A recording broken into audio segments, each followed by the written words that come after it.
So rapper Lecrae just released a song on his Instagram, and it was basically a response to Kendrick Lamar shouting him out on his song that he also posted to Instagram a couple days ago, where he was basically attacking the toxic part of hip hop culture. And this wasn't a diss by any means necessary.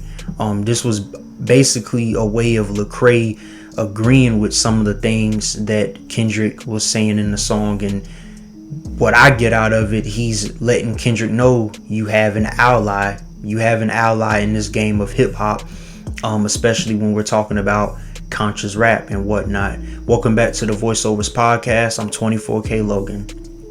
So, one thing about this, with this song that Lecrae just released, I wanted to touch on just a few of the lyrics and tie that into what I think is coming for hip hop, because I believe that hip hop is potentially going into a renaissance, especially when we talk about conscious rap, if you will.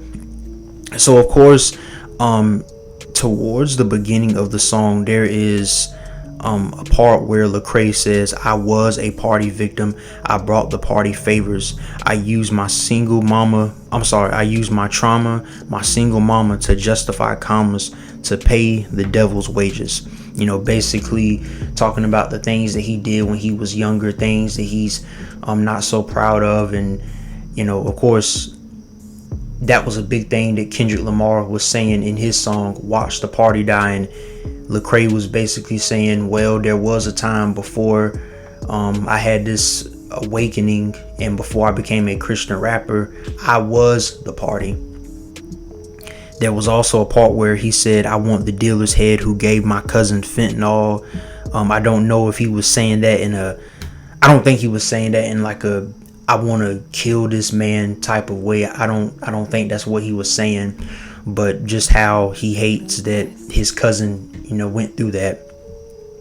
But then the two parts of the song that really stuck out to me is when Lecrae said, "Labels exploding, rapping addicts, man, I'm sick of y'all."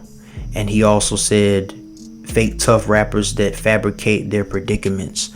So for me, again, this entire song is, in my opinion, is Lecrae's way of telling Kendrick, okay, you have an ally. I appreciate the shout out. Now I'm letting you know you have an ally when it comes to this conscious rap thing. Because of course, at this moment in time, this day and age, conscious rap is almost looked at as corny or boring. And I can kind of understand that perspective, right? Because you're not playing Christian rap in a club or a bar. You're not playing Christian rap or conscious rap at a club. You know what I'm saying? And it's one of those things where, in this day and age, especially, why you have your conscious rappers or your socially aware rappers, or Christian rappers like a Lecrae, a D1, a Kendrick Lamar, a J. Cole, all those guys go into that category of either being conscious rappers to an extent or Christian rappers, right?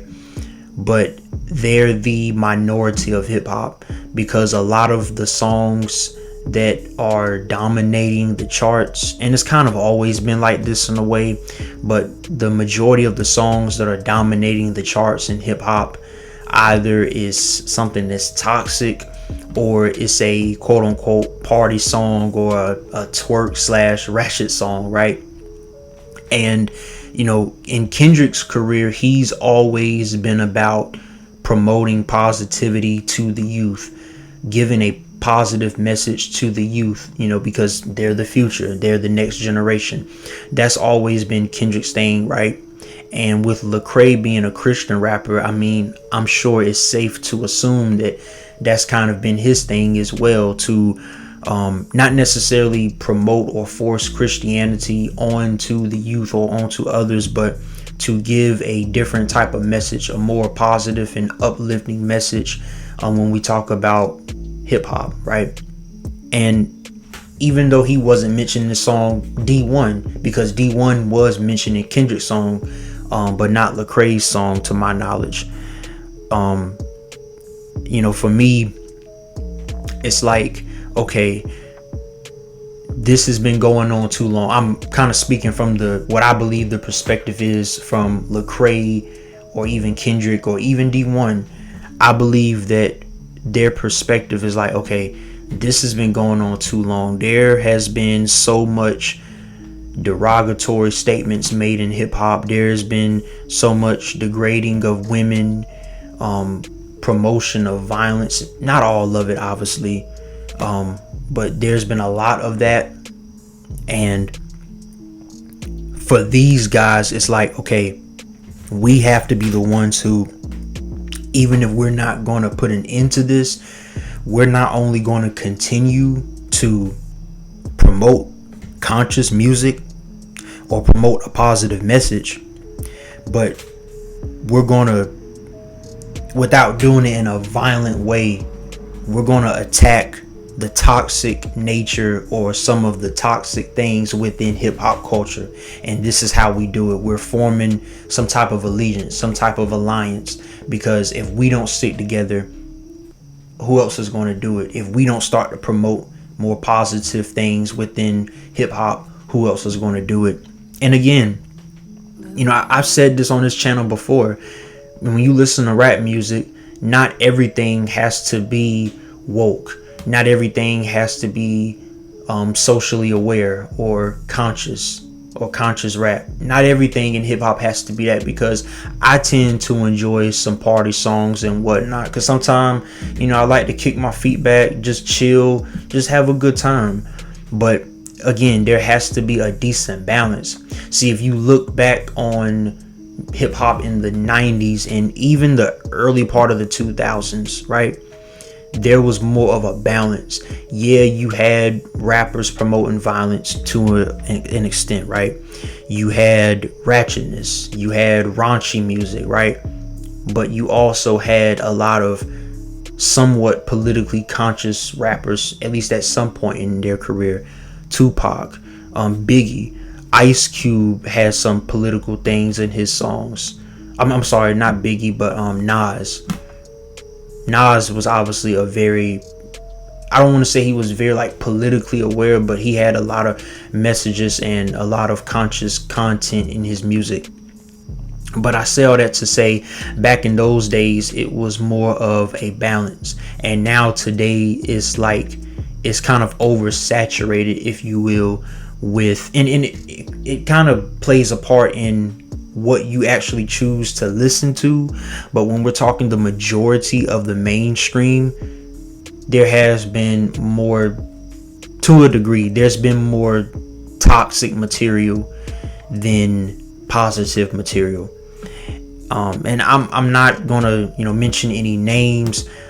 I'm not against a rapper telling his or her reality of where they come from, the things that they witnessed around them growing up. But I think there does come a point in time in your music where it's like, okay, you told your story about the things that you saw, what you might have done or what you didn't do, or whatever the case may be. Now try to move on to something else. And of course, every artist is not going to change their subject matter. But again, I think it all goes back to having that balance. And I think that's what Lecrae was somewhat hinting at in this song, saying that there has to be a balance. I mean, he literally called out, and it wasn't just the rappers. I mean, I think he's talking about entire hip hop culture, because there was a point where he said, I want the dealer's head who gave my cousin fentanyl, labels exploiting rapping addicts, man, I'm sick of y'all. So he's not just coming at the rappers, he's also talking about the label heads, the executives, the people who control the music industry or have a lot of the financing to back things up and whatnot. That's what I think this was ultimately for Lecrae. And it ties in very well to Kendrick's recent song. So, all in all, man, I definitely appreciated this track, and I do think it was something that was needed. There's going to be people who are going to look at this as corny. people who are going to think this was unnecessary. And I mean, it is what it is. Everybody's entitled to their own opinion, but I definitely think that we needed this type of song between what Kendrick had released a couple days ago and what Lecrae just gave us. I think hip hop, or conscious hip hop I should say, is in somewhat of a renaissance, because I think it's becoming, if it wasn't more obvious already, it's becoming more obvious now that, you know, the negativity is somewhat starting to outweigh the positivity in hip hop. But that'll do it for today, guys. I'm gonna have to go back to listen to this. I'm gonna have to go back to listen to this a few more times, because I'm sure there were things that I missed. But you know, this is kind of just my immediate, instant reaction to the song and what I'm thinking right now. But thank you guys so much for watching. If you're new to the channel, hit that subscribe button. We have plenty of content on the way. I'm going to continue doing more coverage on this whole situation, because I feel like there's more yet to come out of this. Kendrick Lamar has been making a lot of headlines. He shouted out D1, and I'm honestly, at this point, I would not be surprised if D1 was to release a song on his Instagram also responding to Kendrick, and somehow, some way, those three songs combine and they form some type of allegiance or something like that.